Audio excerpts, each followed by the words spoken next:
Hello, good evening, and welcome to the Cantina MX post-Haste edition podcast. We are live on YouTube, as we are every Thursday night. Special time for the show this week because of the fact that we had a World Cup qualifier played at the Estadio Azteca tonight that was won by Mexico 3-0. We'll talk about that. We'll talk about the U.S. win 2-0 with 2 goals from Mr. Pulisic, and Costa Rica and Panama tied 0-0. So we'll look at the standings as well. And we'll talk about what's happened, not just here, but around the world, in the world of soccer, as we always do every Thursday night. As always, every Thursday night, we also have a distinguished panel of guests. And it is no different this Thursday. We have again, I'm being tag teamed by Southern California, but that's okay. That's okay. I can hold my own with these boys. First off, over in Escondido, California, have with us Daniel Preciado. Daniel, you're in first shot about what you thought about tonight's game. Very good performance, despite the fact that they didn't play all that well. So really, I think it was a really strong second half. Happy, very content. Happy with the win. 13 points. I mean, in all likelihood, if they went and lost the next 5 games, I think they would still qualify for the World Cup. Yeah, no, they're pretty much in. Yeah, so if they get 3 points this weekend, then they'll have 16, and in all likelihood, it's not like I don't think that they're mathematically qualified. Because they've already surpassed the amount of points they scored last time around, right? Oh, absolutely. Yeah, they only got 10 last time. Yeah, so they did that in 5 games, and it took them 10 games to get to 10 points, and that still got them to 4th place. It just goes to show you that with the 13 points, it's for the very least, they would have qualified for the repechaje. Well, it's good to have you with us, Dan. We'll jump into that and some other stuff as well. Also out in Southern California, have with us Joel Aceves, who is still celebrating in his own way. Joel, how are you, sir? Doing good, John. And your initial thought of what we witnessed this evening? Well, I felt Mexico played the way they had to. There's always that pressure. Pragmatic.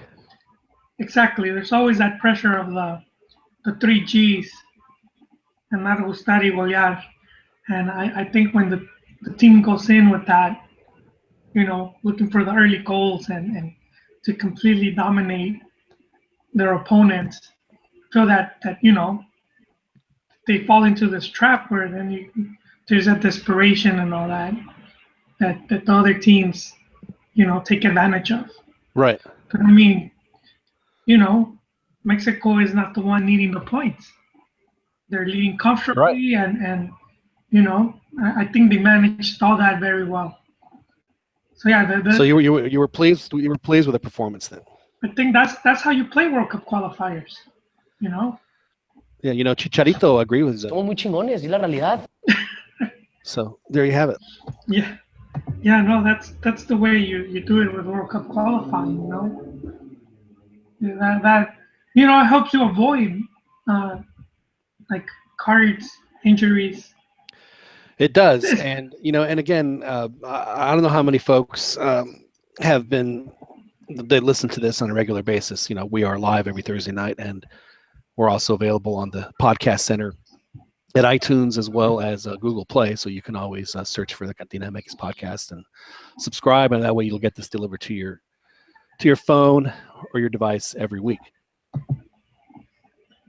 But I think people constantly think of World Cup qualifying, and I'm telling you that they go back to the mid-90s. They go back to that 93 qualifying where the Estadio Azteca has 115,000 people. Every one of them has 3 flags in their hands, and they're waving. And I'm serious. And the place is just, it was intimidating as hell.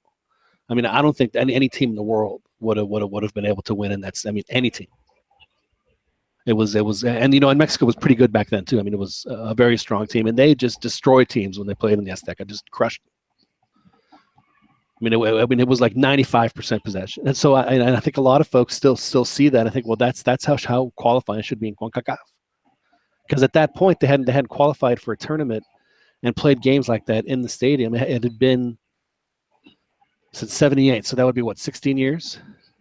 that they played qualifiers. Like, so it really there was a lot of energy, and I think that energy and that mystique, still carries forward to this day. With but also, John, Mexico had a really good generation of players. well, yeah, I'm not disagreeing Yeah. with you. I mean, it was a really good. But what I'm saying is that they created the myth, and some teams have lived up to it, and some haven't. I mean, they really haven't had a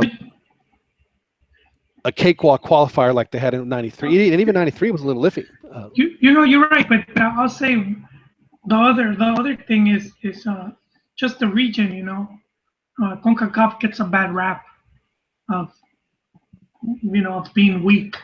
Now I don't think that's the case. I just think it's inconsistent because when the teams are strong, they're very competitive.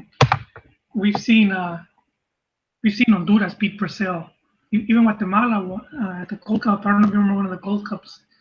They went toe to toe with Brazil.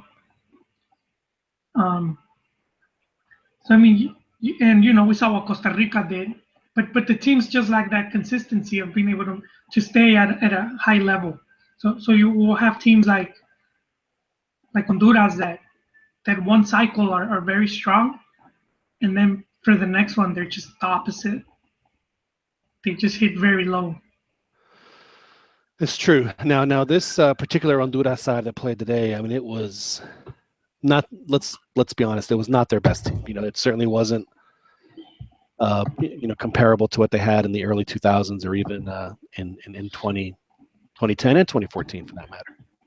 Just not the same Honduras team. Not to take anything away from Mexico's performance, but Honduras has been better, and they will be better. But this particular version of them, as evidenced by their standing in the Hex, I mean, they're in either fifth place or sixth place, tied with TNT on points, but their goal differential, I'm not sure who is ahead in that category, but it's been a rough Hex for them, and it doesn't look like they're going to qualify for the tournament. I mean, right now they are, with 5 games to play, they're 9 points away from Mexico. So it would be a major catastrophe. So they're not quite out of it yet, but they do have a very uphill struggle. One thing I've also noticed in this Hex is the majority of the teams, I don't know how you say it in English, my figuras. Right. They're lacking those known players. Costa Rica has like Kaler and but when you think about the other teams, you really can't name a player. The average fan won't be able to name a player. They were like Honduras used to have like Pavon Plumer or Suazo that was at Inter and stuff like that. You really can't. Talk about Panama or Trinidad. They don't really have this one player that will instill some type of fear. Right. They don't have a Dwight York or a David Suazo or. That's the Dwight York. Yeah. I was thinking about him the other day. Man, I remember when he was killing it with Manchester, and he would play for. I was scared to death because I knew that Mexico had nobody that could hang with him. If he got loose, he was going to score. I mean, there was no question in my mind. And they actually did a really good job of locking him up. But I mean, it could have happened at any minute. He was one of those guys who we always talk about how players, as they get older, they move further back in the formation. If I'm not mistaken, and maybe somebody can correct me on this, but I think Dwight York finished his career either as a contención for TNT. He was playing defensive midfield because he was still so good. He was. It's kind of how Rafa is now. Rafa has been such an unbelievably a player with an amazing amount of quality for so long and so consistently long, that if he's still your best player, whatever age he is, then so be it. Play him. If he's still, if no one else can be better than him, if he's still that good, then keep playing him. So yeah, and see, so just going down the list, that's where Mexico has, the other teams beat.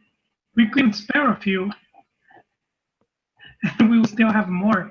But even like looking at the U.S., who has traditionally been you know, challenging Mexico for the top spot, and their best player is 18 right now. Right.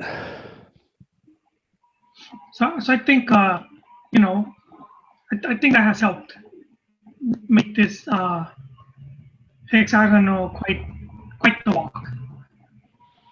But it was I believe, if I'm not mistaken, Joel, and maybe Dan was on the same wavelength at the time, but I think that you said that this hexagonal was going to be not a flan, but something that was still very delicious for Mexico. So you were kind of halfway expecting this. No, yeah, it was. I was looking at the teams and just seeing where they were coming from. Just Honduras, they had like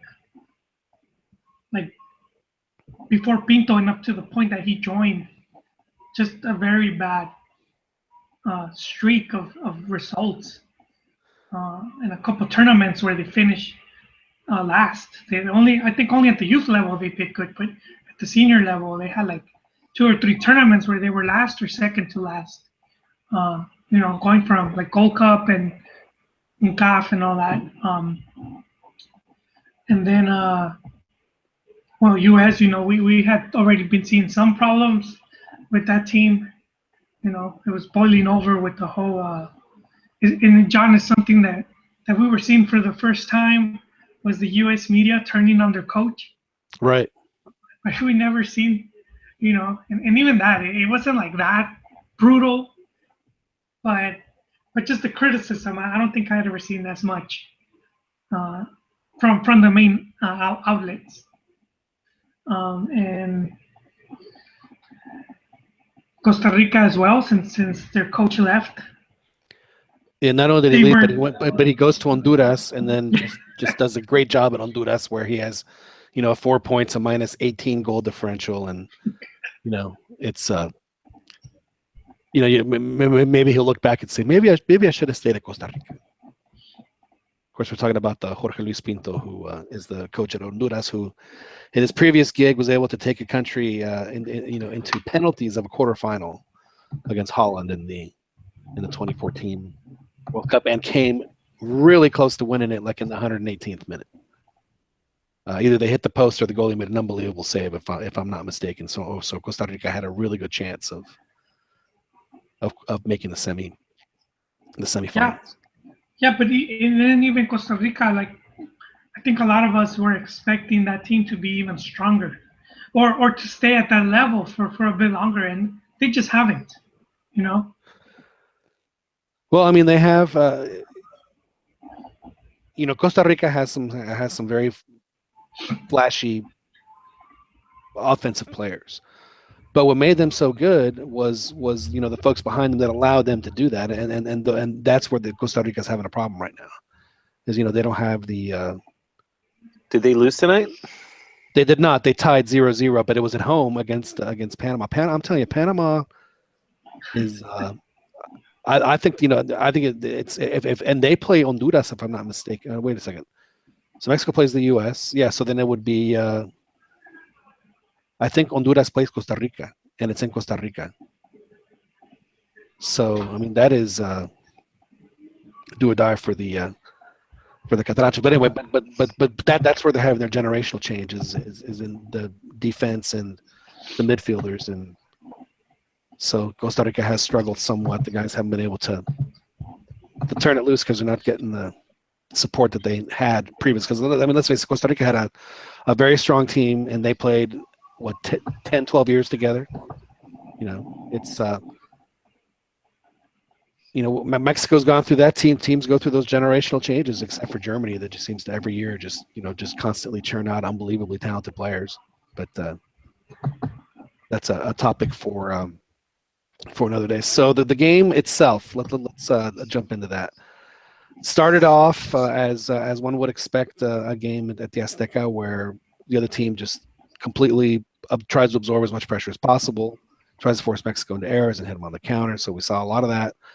And Mexico didn't really, they were getting a lot of set pieces, but they weren't quite getting the full connection, and they got one on a corner kick. Jonathan Dos Santos hits Alanis, who was as open as one could be, and he was able to direct it into the net for the first goal.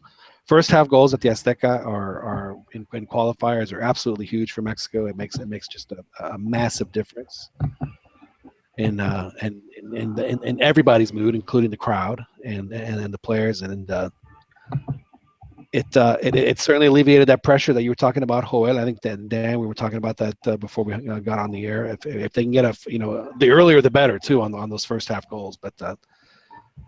I've always thought that first half goals are key, the key to winning at the Azteca.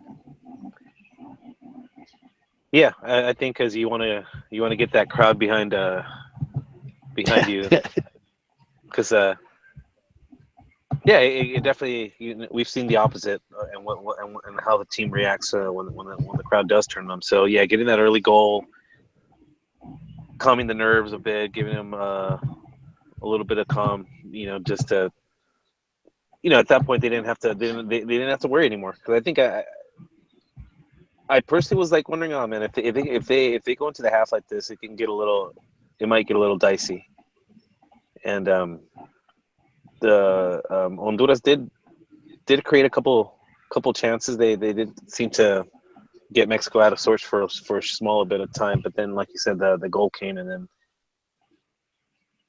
that was kind of it, really. I think Costa Rica wasn't really able to muster much after that. I was happy to see Alanis score. I think some of the guys he's a Santos boy. I forgot he was your Santos boy. Well, I just think that at least some of the commentary, I think it's a little unjust. Some of the, he gets called up. Maybe he isn't everybody's first choice, but he shows up and then he gets the critical goal. He could have had a hat trick tonight. His finishing was more impressive than Chucky's. Yeah, I mean, he had, I think it was Carlos Salcedo who, after he got the first goal on another corner kick, the ball just came to his feet and he blasted it. And he has a good shot. Doesn't he take free kicks for Chivas? I'm pretty sure he does.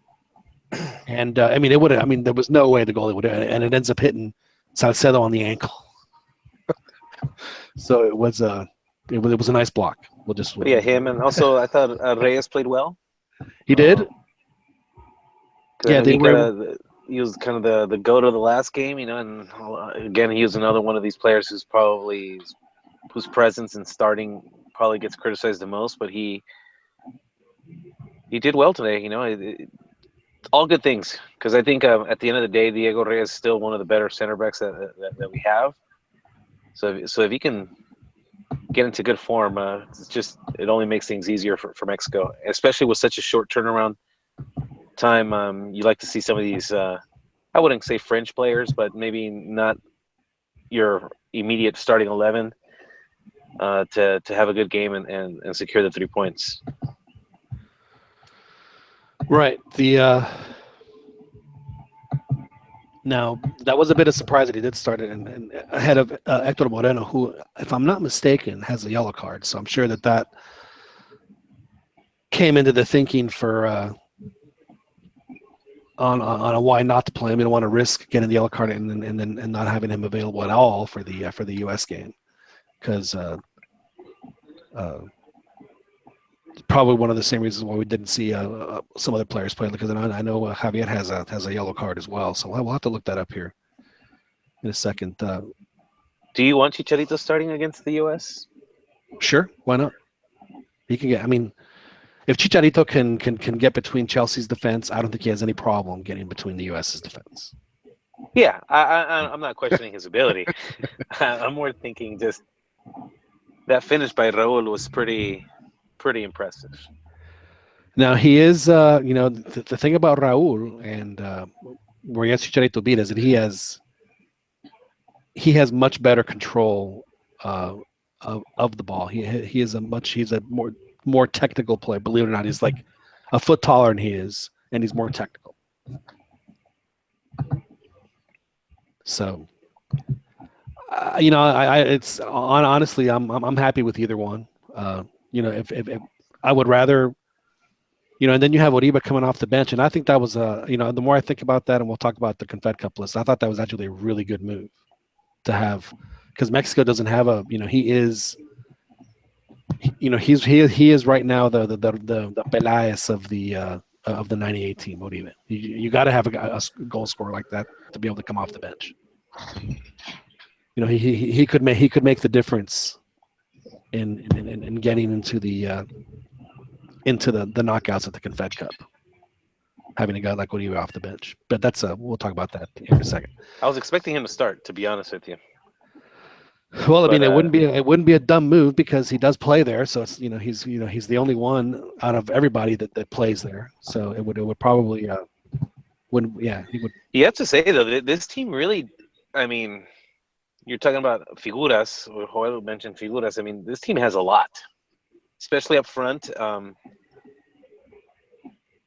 If the mental aspect does play a part, it is pretty cool. And you think about like, all right, you have a game and then you only have you have another really critical game just 3 days later, and so you knew that you probably weren't going to see the strongest 11 going into today, but then you see the starting 11 and it's still pretty impressive of who they're still able to throw out there.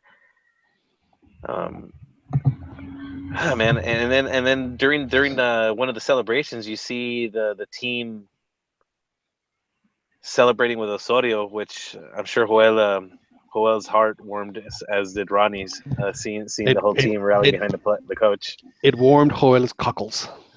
I'm sure it did. Yeah. The Grinch's heart grew 3 sizes that day. If I'm not mistaken, I believe it is Juan Carlos Osorio's birthday today, so that would be why they were doing it. That's probably something to do with it. But actually, I thought about something Joel said probably in a couple shows back, where there's something to be said when the players actually start drinking the Kool-Aid, and if they are, then I think that improves their chances going into Russia. They're talking like they're a pretty confident bunch. They've mentioned also in the press of how much they like each other and how like the mood and the environment is pretty positive. So, and obviously that can change with the loss, but right now it seems pretty positive, pretty encouraging. Not sure if you guys. Dan, it sounds like you're. Well, I think I've been the only one that's been mildly supportive of Osorio. Hey, everybody, we're all going to get laid. Doesn't it feel like that? A little bit. But I just think I'm kind of happy for him. People still continually bring up the rotations. Like I heard a lot of the stuff today. It's like, I mean, how could you not expect? I have a problem with. I have a problem with the rotations. Well, I could understand having it, but lately I don't think it's been that drastic. And like in a game like today, it makes sense. Well, I mean, I don't mind 2 or 3 changes, and again, I get that. And today, as Joel said, it was as pragmatic as Mexico's ever approached the game at the Azteca, as far as how they approached it. They're not gonna, make the mistake that previous coaches made. And you learn from the past. It's not 1993 anymore. It's things have changed, and you have to adapt. And if Mexico has adapted to making the Azteca what it once was, as far as home field advantage, then that would be great. They just have to figure out how they can manage to do that. And right now it seems to be working. And I noticed something I don't know if I've ever heard before at the Azteca. They prompted after each goal. They played Canta y No Llores on the loudspeaker. I've never heard the Azteca prompt fans to sing. It's the first time I've ever heard. They took a page out of Zoom. Out of the Moleros. Yeah. I now, but however, I will say that I like it much better after. If you're going to do that, then play it after a goal. Why not? If the whole point is to get the crowd to do it without you having to prompt them, I have no problem with that. But don't play it at the minuto 15 presentado por Coca-Cola, which is, how it works in the friendlies. Yeah, so, they'll be down 2-0. And again, you can have it presentado por Coca-Cola. Just say it once after the first goal, and from then on, it goes. So because as Joel has was telling me earlier, advertisers like it when there are more people that are receiving your message. They think that's good, and it's one of the things they look for when they want to do business with you. Will you be able to deliver my message to your audience? Well, what were your thoughts, John? Were you impressed with the team? You're not as hopeful. Like, what do you think going into Sunday? You know, I was. This was kind of how I thought the game would play out. But again, to me, the whole key to the game was for Mexico to get that first goal in the first half. If you know, and if they could do that, then I think they would have been able to seize control, and they did. And then to me, once they were able to do that and keep a really good lock on Honduras' counterattack, I really enjoyed the way that they. They didn't take any unnecessary risks with pushing centrales forward and stuff like that. And they just were they were smart with the ball. There were only a couple of really of bad passes that I saw. I mean, I know that there were bad passes on the attacking third, but that's fine. But you can't give up the ball in the defending third. And I only saw like one or two of those. And that to me is a sign of a good game when you don't make mistakes, especially in a game like this where the team's looking for you to do that. Herrera was really disciplined, I thought. Yes, he was. Well, he was the he was the holding midfielder. He was a bull. He and Jonathan both were bulldogs. I don't think Jonathan had his best game offensively, but I think he more than made up for it defensively. I mean, he was all over guys. I mean, he's just tenacious. I mean, he's good.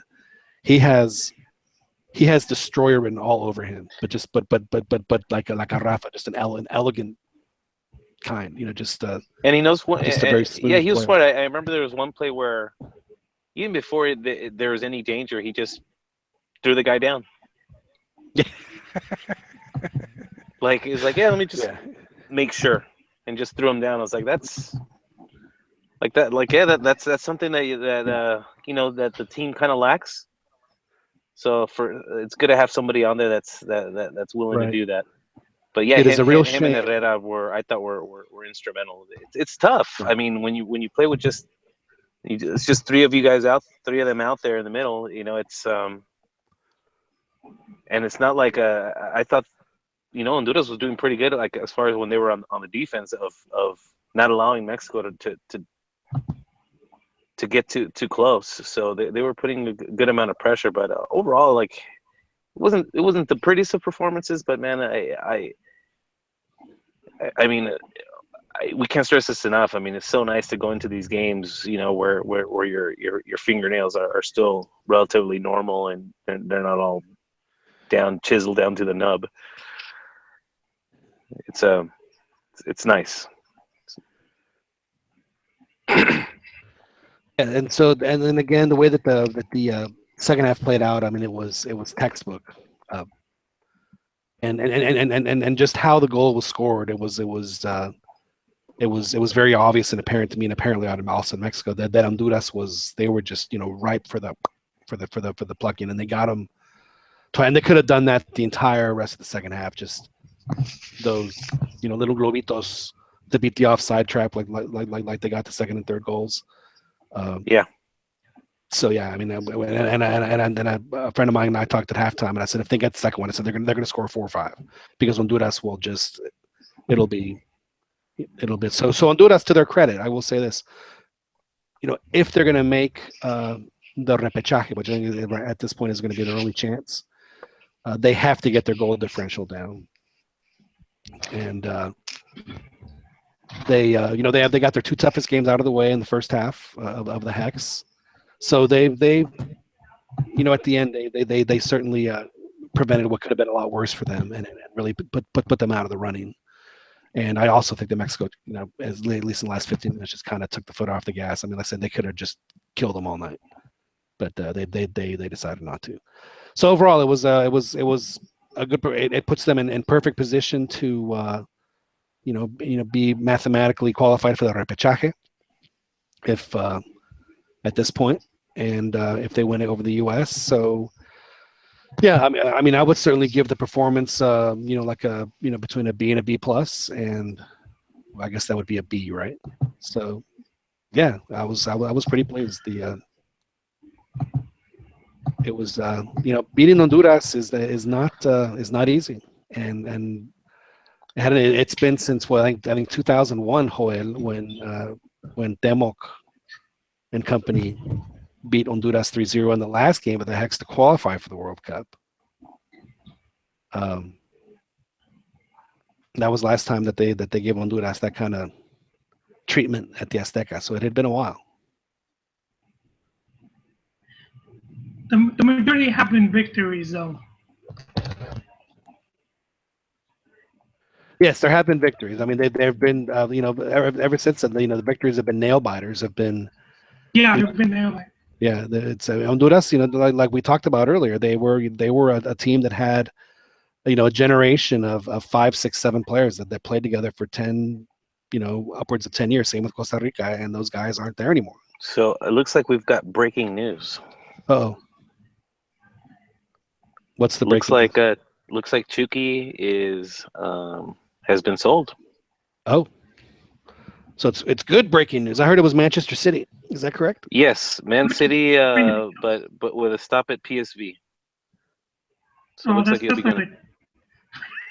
That's never good. Yeah, so it's good and bad. I personally think PSV is a bit of a lateral move in terms of quality and posing a challenge to him. But it's strictly to get him acclimated. That's all that is, and he'll play. But it's just to get him used to going against the bigger bodies and the temper and the weather and everything else.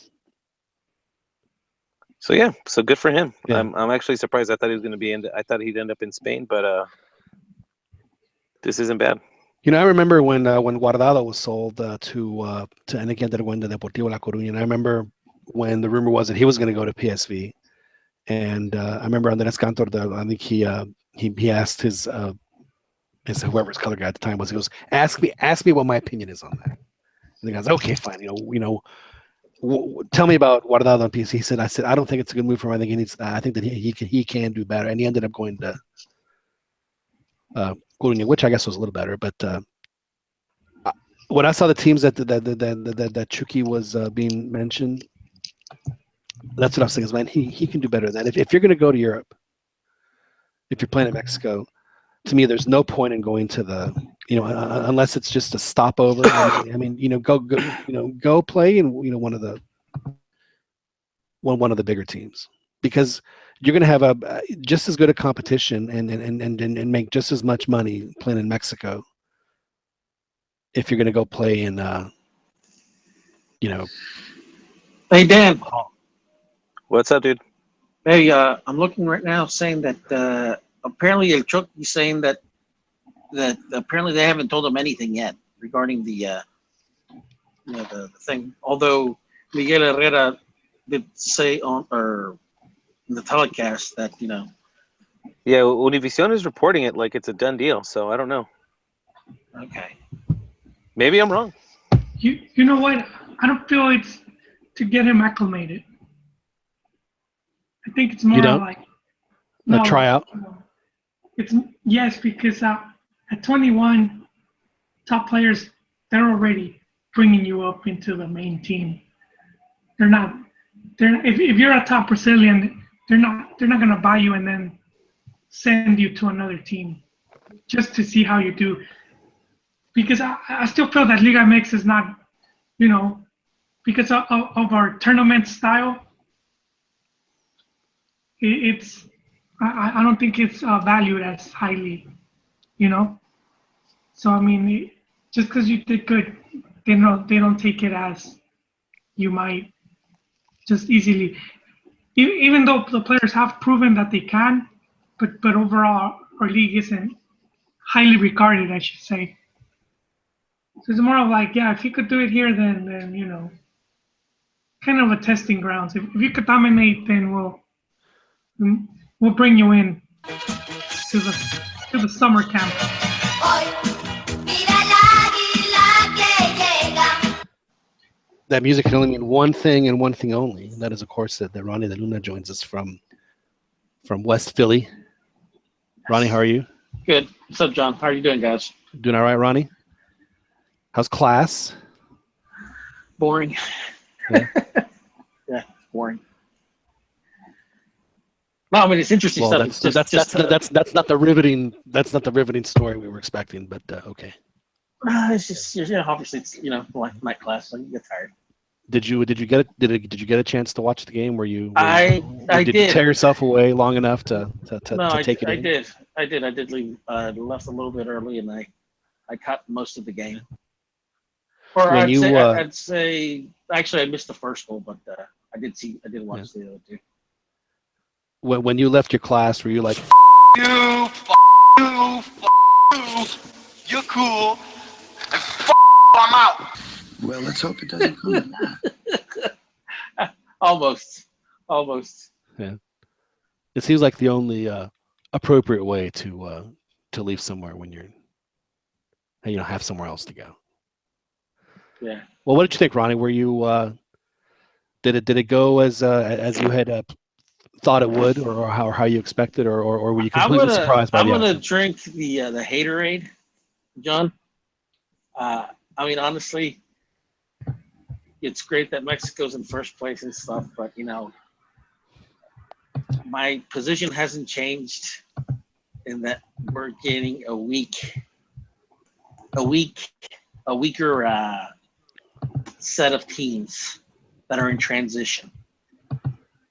Be it Well, then Costa Rica. isn't it good then that Mexico is dispatching these teams with ease? Well, Doesn't that make you feel better about how Mexico's playing? Here's the thing, John. The last time Mexico really did, very, very well in qualifiers, Right? was in '78. Oh, Like, stop it! It was in 2000. It was in 2005. No, Stop it! Stop it! no, there were some struggles in 2000 and 2006. 2005. Come on, dude. Come on. 78 was all wins, right, Ron? Yeah, dude. It's like they could do nothing It's all wrong, wins. and I'm getting that, and I get that those feelings that it's a golden generation, it's this and that, and it's like I'm thinking, Jesus Christ, I hope But dude, it's not- they had a cakewalk in 2005. What's that? They had a cakewalk in 2005. No. I mean, compared to like 2001. Well, yeah. In 2013, yeah, obviously. But yeah, and in five, and if we look at the group, and even the teams, they weren't that strong. Yeah, but even in 1993, they had a cakewalk. They won every game but one in that one too. So. And we did it with Bravo and Kikin as our strikers. That should say a lot. Hey, I like Kikin. I don't know why people keep bashing on Kikin, man. I can't think of another player, seriously, in the past 10 or 12 years that played with more huevos than Kikin. Seriously. Yeah. I mean, I had no beef with Kikin, but yeah. no, I'm just saying. I thought he was a baller. I love Kikin. I just have a feeling that it's like these superficial wins. I think it's masking a problem because I still don't like the defense. I still think there's too many holes in the defense. Well, he does play the home games and away games totally differently. I mean, this was 4-2-4. Would you say it has more holes than the rest stop? Ron? Yes. Oh, I would. No, it's like it reminds me of an old baseball coach, that I had. That he could just look at your swing and he knew if there were holes in that swing of yours. Like you could go on a rampage, but he's like, no, I'm not convinced. You're gonna find this type of pitcher. You're gonna find this type of rival, and he's just gonna clean your clock. And you're right. It's like I don't know. I'm not convinced with the defense yet. I seem to be playing a little better. I mean, they weren't giving up, one-on-ones with the goalie. I think Honduras only had one shot on goal. So, I mean, it wasn't like that Jamaica thing where they just had opportunity after opportunity and just if the goal was in front of them, they'd kick it left or whatever it was. And I mean, and tonight Honduras didn't Minor Figueroa try a shot from midfield.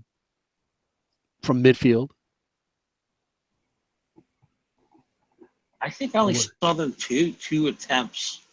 If I recall correctly. Now I don't think they were shot. I don't think they were shot on goals, but I mean they were. And Honduras followed their game plan tonight. They absorbed for the first 15 minutes or whatever it was, and then they decided, let's try and catch these guys napping. And they had, they're the one, best chance was in that time, and it, after that they got scored on, and it seemed like that was that, and especially after the second one. So Ronnie, so you didn't like. Did last week you said that you wanted to see Mexico play? Let's be honest. I think that you say cat and mouse. It's a ratonero, the ratonero style, and we obviously didn't see that tonight. No, we didn't. But more than anything, I think. But I think we would see it against the U.S. When what's his name? I think I read a tweet that what's his name, Carlos Pavon Plumber. Basically said that and obviously he knows more about his national team than I do, but. He said that his team was going in kind of scared, not wanting to get blown out. Right. And I think what it's like. Geez, he was right on the money, because I mean this Honduras team really surprised me. It's like, and I think the comment that I think that Piojo said at the end of the game was right on the money. That there's been other Honduras teams that they could have done their clocks clean too, but. They would put up a fight at least. I didn't get the sense with this team, putting up a fight. I mean, Piojo also said at the end of the match, all the teams were basically around the corner, like in the middle of the field, like almost like in a kumbaya type of setting. When do you recall that, from an Honduras team? They're scrappers, dude. They're scrapping, but obviously the game with them, the United States is gonna be important for Osorio and then going towards the going into the Confeds Cup. I mean, if he sees if Osorio, I mean, if Mexico have a couple hiccups in the Confeds Cup, I could see him gone. Especially now with Mateus, winning the title. Well, you think they'll give it to Martin? To Mateus? Yeah, because obviously, I mean, although obviously they say Piojo just signed with America. He wouldn't get it because he just signed with America. But I don't know, man. I don't know. I would think Tuca would be further up. It wouldn't be the first time that they let go of a coach, even though the results are okay. I'm going to think that well, I mean, it is Mexico, but I think that bridge for Piojo, I think, is burnt. I think that I think the fact that he's even being allowed to coach in the league, I think that was his. Like, okay, you can coach Liga MX, but you're never going to coach a national team again. I don't think, what, John? I don't think so. I mean, the fact that he still wanted in Televisa, and obviously in the but that's not where he had the problem. No. What I'm saying is, I think that obviously, coach going to Cholos, doing well over there, facing the media. In fact, I mean, even when he went back with America, he was going back and forth talking with the press about well, you shouldn't have done the tweets, you shouldn't have done this, you shouldn't have done that. I follow him on Twitter, and I don't think he's tweeted in like a year. And it's I honestly, I wouldn't be surprised, dude. And I think that sooner. I think he'll get the team. Maybe in the next, I don't know, 8 years. Well, he's still young enough. I think he'll get the team. I don't even know if he would. Think of what Piojo did this season. If this would have been just a normal non-liguilla league, he would have won. Yeah. They would have finished top of the table. I think that I think that if I were Piojo, I'd say, you know what, Mexico's great. Maybe I want to go coach over in Valencia. Yeah. He should have left after the World Cup, John. Yeah. Piojo. I had written Piojo. I mean, he's what I think he went to before winning with America. I think he went to 2 or 3 finals, lost them. He's always had teams playing pretty well. He's a good coach. He's a good coach. Now, if he wins with America and gets them back on track, he'll write his own ticket. Because then the cloud of Peláez will be gone. You know what I mean? Because even like I don't know if you saw the Do you think Jimmy Bath Salts is going to carry on to the promised land? Bath Salts and Vigils. Well, they've Bath Salts and Piojo, they've had a relationship. He was his player. Yeah, exactly. 15 years. So right off the bat, he's got loyalty there, and then obviously, with Capitan Furia, he's gonna get some loyalty there as well. The only one that didn't Capitan Furia have wasn't he the one that was in charge of the youth system where they were just kicking ass left and right? Well, they were kicking ass left and right. You got Jimenez, Diego Reyes. They'd won and then they got rid of him, right? And then now he's back. I don't. Yeah. So he's obviously back. What I would love to find out about Capitan Furia is find out who he boned, that got somebody so upset that he could not go to the World Cup in 1986. Yeah, that's true. Yeah. So you still don't buy that it's because of sponsors? No. You know why? Because Johan Cruyff played a World Cup for Holland. Yeah. And he was sponsored by Puma, and he didn't want to. He said, "Well, I can't wear that." So you know what he did? He only wore 2 stripes on his shirt instead of 3. That's right. Yeah. So there are ways around it.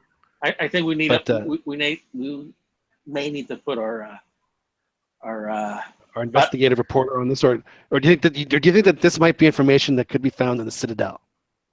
No, I don't think so. No? My reports from the Citadel state it was sponsorship deals.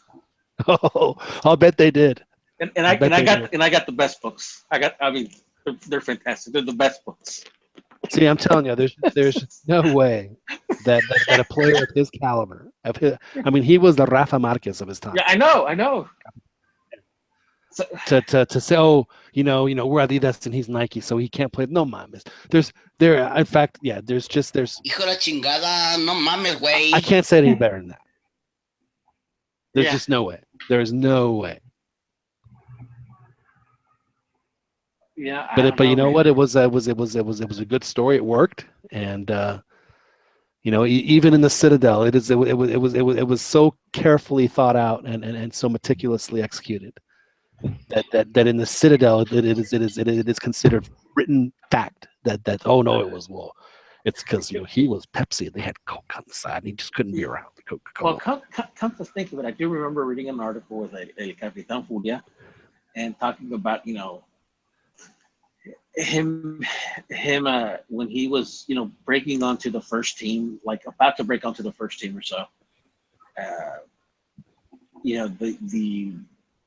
The youth teams, the reserve squad would basically play games like they do nowadays, but back then it wasn't as organized as they are now, but nonetheless they were playing Chivas, and he was talking about how he remembers a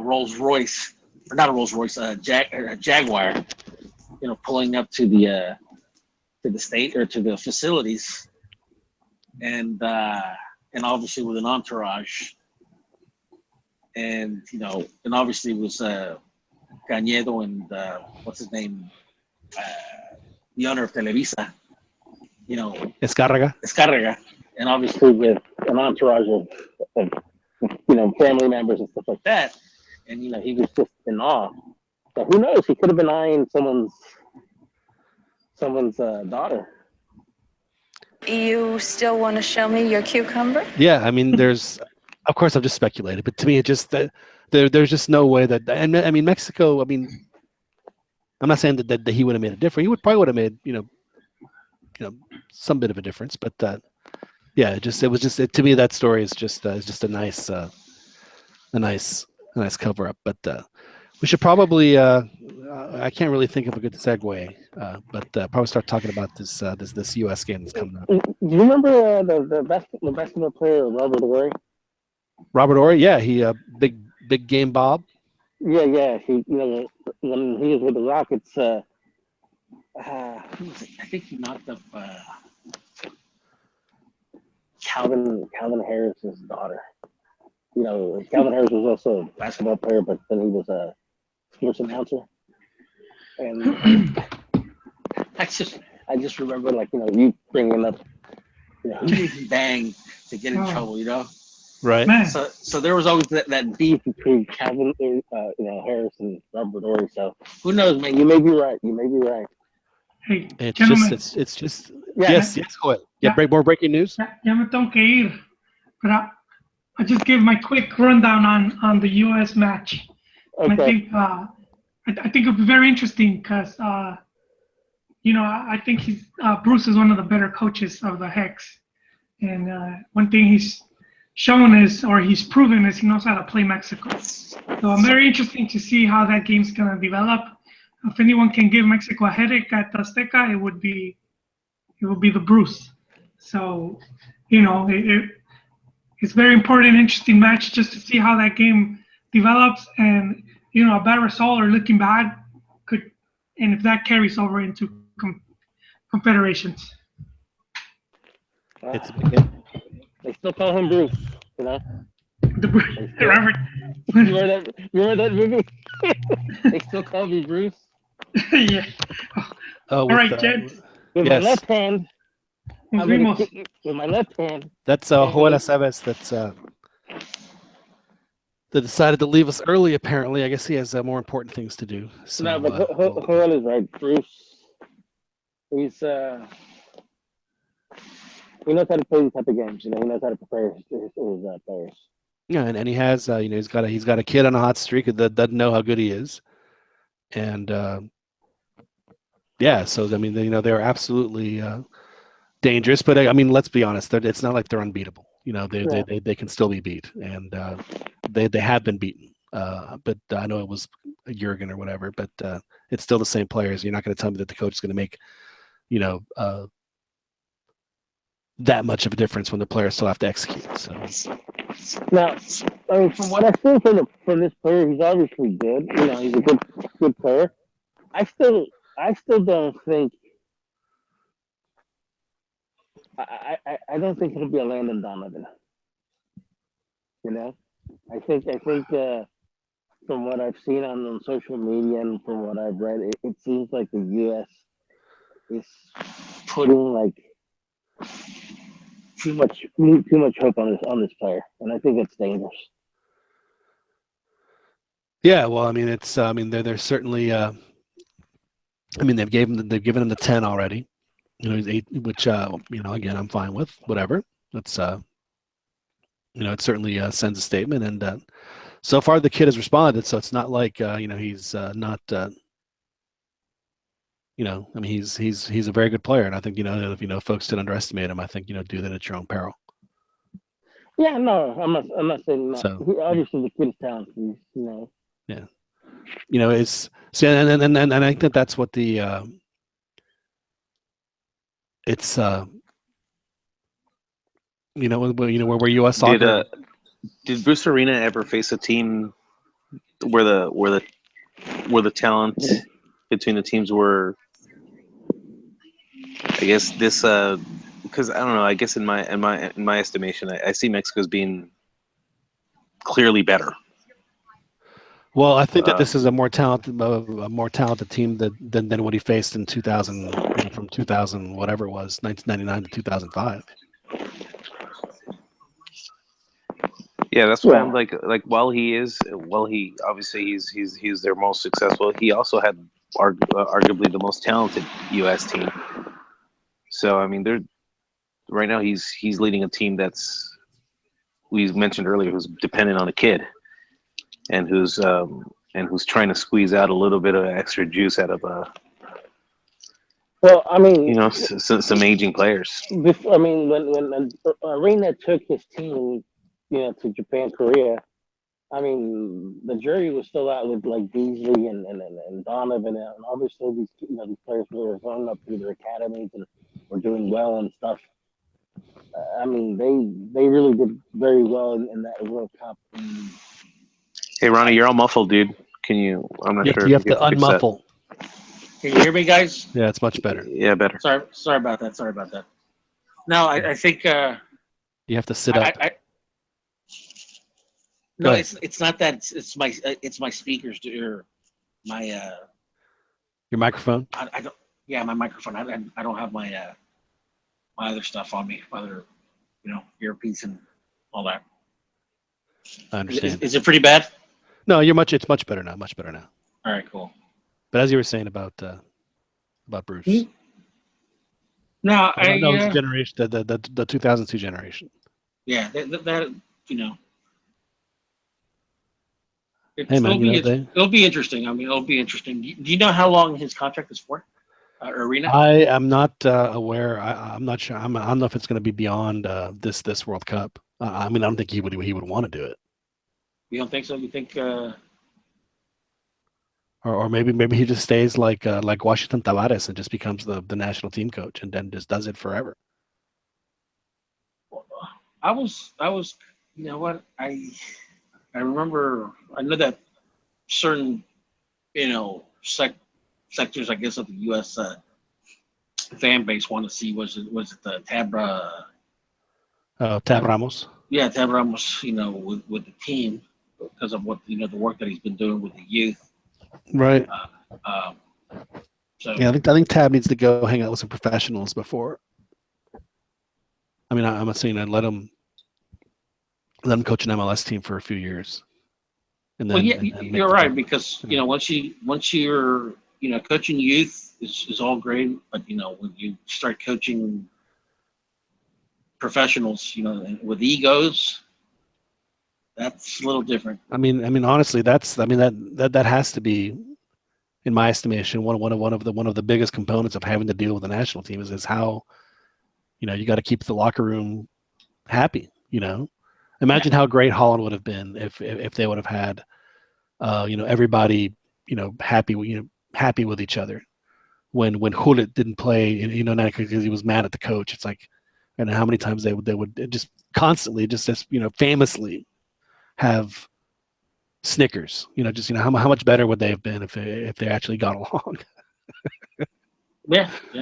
So that is very important, and so that's why for Tab, if he can, figure that element out by coaching professionals, then I think he'd be an excellent choice for the World Cup. But I do think that there's no harm. I mean, Bruce Arena would be terrific as a Washington Tavares type, where he just stays there and basically retires as a national team coach. I could see that happening too. I mean, he really has nothing left to prove to himself or anybody else as a coach in MLS or anywhere else. Let him do it on his own terms, and if that's what he wants to do, I mean, who would argue with him? I mean, he has clearly been the best coach that the U.S. has ever had. Maybe at any. I mean, there's no question. I mean, y'all would agree with that, right? Oh, obviously, with the Gold Cup wins, the MLS win. Well, it's not just that. I mean, it's just how he, how he developed the culture of their style and everything else. I mean, the trophies aside, I mean, he made the U.S. into what it is now, as a team, kind of like like Mexico. A team to be respected. Yeah, exactly. Yeah. So I mean, Yeah, I mean, this is, this will be the hardest game that Osorio has had to coach. It's one thing to play the U.S. in Columbus, but now you're playing them at the Azteca. So, There's more pressure to win at the Azteca than there was in Columbus for sure in this game. And to the boys' credit, they do have a little winning streak going up against the U.S. They beat them in 15. They beat them in Columbus. So they have played well against the U.S. as of late. But it's always been a tight game, and it's going to be a tight game this weekend. Did you guys already talk about the potential roster for Copa Gold Cup? No, we have that is a topic that we have yet to broach. We haven't even gotten to the Confed Cup yet. We're still talking about this. It's crazy, and we have folks on the chat. Rafa's on the chat. Thanks for hanging with us. He says the arena thing might be true, especially since the U.S. probably wasted a ton of money on Klinsmann. That's true. Well, they did write some very big checks for Jurgen, and so that is certainly very possible. So Mexico has 13, Costa Rica has 8 points, Estados Unidos with 7, Panama with 6, Honduras with 4, Trinidad and Tobago 3 points. So that's where the hex stands right now. So what's going to happen then on Sunday? How do you see the game plan? Do you think Mexico would? And is this the game where Mexico is going to be more of a ratonero, or are we going to see the same 4-2-4 we saw against Honduras? At this point, I don't even think it's a matter of what Osorio will do. I think it's a matter of what Arena's going to do and what he knows how to do. And I think I think that he's the one that's going to be the ratonero. Well, that's going to happen.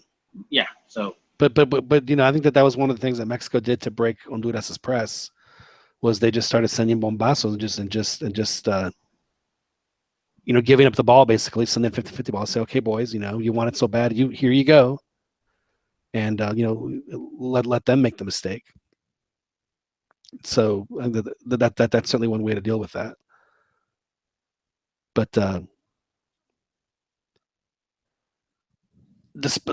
beyond that, is a win an absolute must for Mexico at this point, or is a tie okay? I think for Osorio's sake, I think a win will kind of ensure, at least that's what he's thinking. If I win against the United States, and even if I have somewhat of a decent showing in Confed Cup, I'm going all the way to Russia, for the World Cup. Right. So he's still auditioning for his job. You think that? I still think so. I don't think it's guaranteed. I don't think that. I think he still has to prove himself because, like I said, or like I've said previous times, the 7-0 result still has a bitter taste for at least for many fans. In fact, even Chile, coming out of Chile, there's been some commercials where he's basically making fun of the 7-0 result. It was an excellent commercial, by the way. I thought it was really clever. So they're already throwing the psychological warfare. What was the deal? They sent the Mexican guys in the restaurant 7 chiles, isn't that what they sent? Something on the like plate? that. Yeah, it's really funny. It was, and of course this guy's speaking like a Chilango was terrific. I liked it a lot. It was very well done. Yeah, there's no question that he's still, he hasn't guaranteed anything. And you're right. I think that the only way that he guarantees that is if he just continues having the good result, for better or for worse. That's just the reality of his situation because of that 7-0. I mean, he whatever political capital he had before that game, it was gone. So he slowly has to be able to build that back up. And I think that the only way that he gets back to where he was is if he wins this game on Sunday, and then at least makes it out of the group stage at the Confed Cup, and then what happens after that point. If you semifinal, great. If you not, who cares? Yeah, I think if he gets past the group stages in Confed Cup, I think he's a sure in. Yeah. Now I will say that the result of the game on Sunday is going to have a direct result into, whatever combination of results happen with the Confed Cup. So if he loses against the U.S. and then crashes out, he's gone. They will, then they can go to Tuca. Okay, Tuca, you have 13 points. You win, 2 out of the next 4 games. You actually just have to win one of those, and you're in the World Cup. Yeah. You do that. We're not going to schedule any extra games because we want our FIFA players on the date like everybody else in the world. So no moleros, and away we go. Yeah. Yeah. So hopefully it won't come to that for Juan Carlos Osorio, because if there's a coaching change, that means that Mexico did not play well.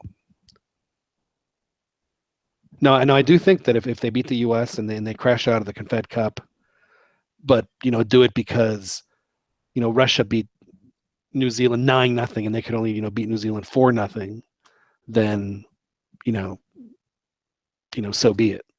If they play well, and they get 4, if they however it is, then I think it still stays. But if he loses this one, he crashes out by like losing twice to Russia and Portugal, then yeah, he would be. I think he'd be on his way out. But hopefully that won't happen. But as far as the Confed Cup, though, there were some notable omissions in the roster. Dueñas is not going, and neither is the other Burrito, and there was another guy that's not going. So they're going to Russia without like a true defensive midfielder other than Rafa, who frankly I don't know how they can think that he's going to give him more than 30, 40, 40 minutes at the most in a game.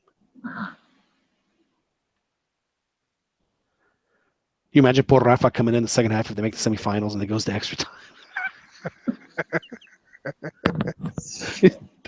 Poor guy's dying at the end.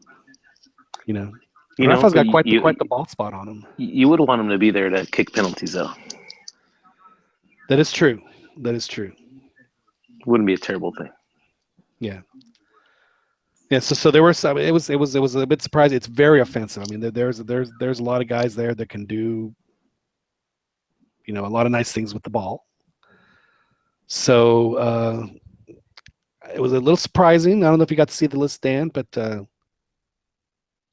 boy Odiva made it, which initially I was not necessarily thought that was a good idea, but the more I thought about it, I think that's an excellent idea.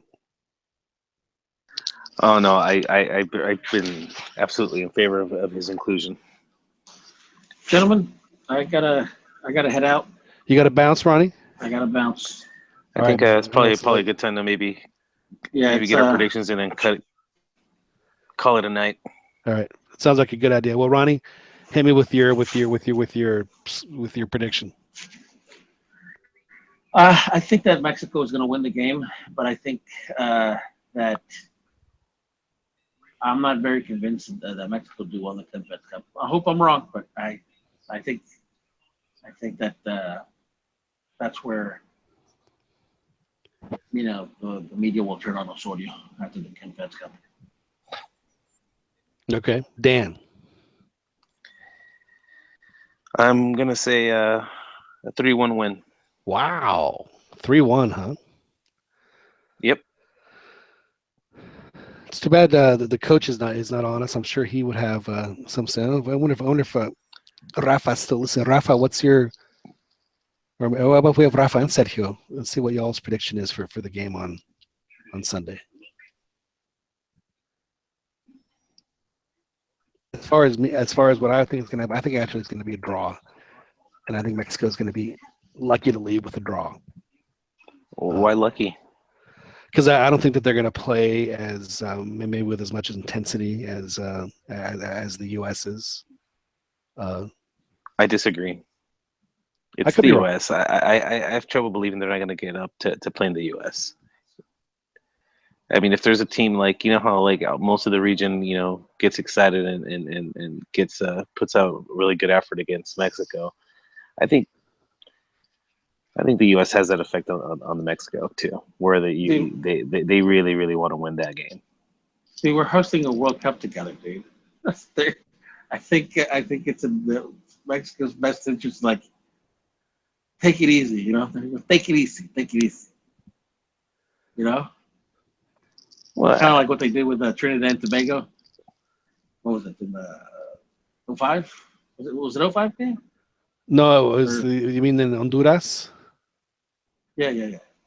Oh, I know what you're talking Trinidad. about. In 05 when they had already qualified and Yeah. and Trinidad needed that, they got that phantom goal on a I call it was clearly offsides on the goal that they scored to win the game. So I hate to say it. I'm sorry, Dan, on your breaking news on Univision lied to us. I see the see it. I'm not gonna lie, it's a little confusing, but it says lo prestaría. So, but it doesn't say that he was sold to Manchester City. It says Manchester City would lo prestaría. So that they're using the conditionals, like they might do this. They would do this if given. Those bastards! I didn't read it carefully. Yeah. So, but it doesn't necessarily say that he wasn't sold to Manchester City. Well, that just guaranteed that it's not going to happen. Are you kidding? No. What I'm saying is it doesn't say that he wasn't sold to Manchester. But what I'm saying is that, like, all it says, Manchester City would loan him out to PSV for 2 years, but it doesn't definitively say whether or not he was actually sold to Manchester City. So, like, he could have still been sold to Manchester City. They just don't know if he's going to be loaned out for 2 years. Is what I'm saying. It's a poorly written headline. Yeah, all right, Ronnie. I'm out. Thanks, Ronnie. All right, bye-bye. Yeah, so I think it's going to be, let's see, and Rafa says 3-1 Mexico. The U.S. will be conservative, but the team will manage to crack their defense. Like the Trinidad game would have been different had Jones scored in the first half. I think the Jones hit the crossbar. Yeah, so Rafa says... Yeah, ultimately I like to see the U.S. being really vulnerable on defense, which is, and I just think Mexico has way too much firepower and way too much confidence going into that game for them not to do some damage, I think. And then I do think that once the game's maybe later on in the game, I do think that maybe that Mexico will get el gol del descuento. Right. Well, I mean, like I said, I think that I think the game could be. It wouldn't surprise me at all for the U.S. to catch Mexico by surprise. I know that Arena's tried that every time he's played at the Azteca. He's tried to do something that they're not expected, so they need to expect that. Expect something totally different, or whatever it is. So I don't want to see Mexico caught by surprise by something the U.S. is doing, and it wouldn't shock me at all if it happened, unfortunately. So that's why I do think that again, like this game. If the Mexico get that first half goal against the U.S., I think they'll win going away. But if they don't get it, then I think that there's going to be a problem. I think that this game more than any other, it is absolutely 100% vitally important for Mexico to get that first half goal. If they want it, because the longer it's 0-0, the longer the chances are of the game. We could go either way at that point. So. But getting the 1-0 is would be just massive. Having that lead at halftime, I think, would be absolutely huge. It would change the second half completely, and then they could, as you said, get the goals that they need. But so. But I'm not so sure. I thought it was going to be 4 points all along. So why would I change my thoughts? Well, I mean, I guess my feeling is that they are going to definitely go for the win. But obviously, a point you can't really be too upset when you already got the 3 in Columbus, and you've already got the first 3 of the 6 that were available in this last round. So you're still pretty much already in with a tie. Right. That's not a bad. The 3 points in Columbus. Now the other good thing is that if they do beat the U.S., then they'll go to that'll have them 9 points clear of the U.S. and also potentially put the U.S. back in the repechaje zone, depending on what happens in the other games. if Panama and Costa Rica both win and the U.S. loses, then the U.S. once again will be in that fourth place spot. So, there's certainly some, Schadenfreude-ish type of motivation for that too. But that's obviously the least important of the reasons why. So, all right, Dan. Well, I guess we'll wrap it up. Everyone seems to be falling off like flies here. It is late. It is late. Yes. Everyone is tired, and we got to watch Mexico win 3-0. Again, they're sitting on top of the Hex with 13 points. If they get a win against the U.S., that'll put them at 16, and for all intents and purposes, mathematically have them qualified at least for el repechaje, at least, but not officially. And then I think if they get then they win the next one, then I'm sure that they're qualified for the World Cup altogether, because they have it'll be a home game against Panama coming up after this. So they have 3 home games in a row to wrap this thing up. And we will. I'm not sure if we're going to get a chance to do a post game after the U.S. game or not. We probably should. We can definitely try. It seems like it would be a good idea. I'm sure that that game on also at 7? Or I guess it's actually going to be it's going to be 5. It's going to be 5 for you. Okay. Yeah, it's going to be 7 here, 5 for you. So so maybe the podcast will be a little more doable. Yeah, everyone might actually be awake. Yes. For the I did send the invitation to the coach, but the coach he said he was going to come on, and he lied. He did. He lied. Very disappointed in the coach. He must be training a lot of players right now. That's why he's so busy, thinking about what he's going to do the next day in his training, that he can't he can't join us. So we understand. I'm sure the coach listens to these as many people do, downloading them from the podcast center to iTunes, and of course over on Google Play as well. But we will try and have a show on Sunday. We'll let y'all know, our loyal listeners here on the Dos a Cero.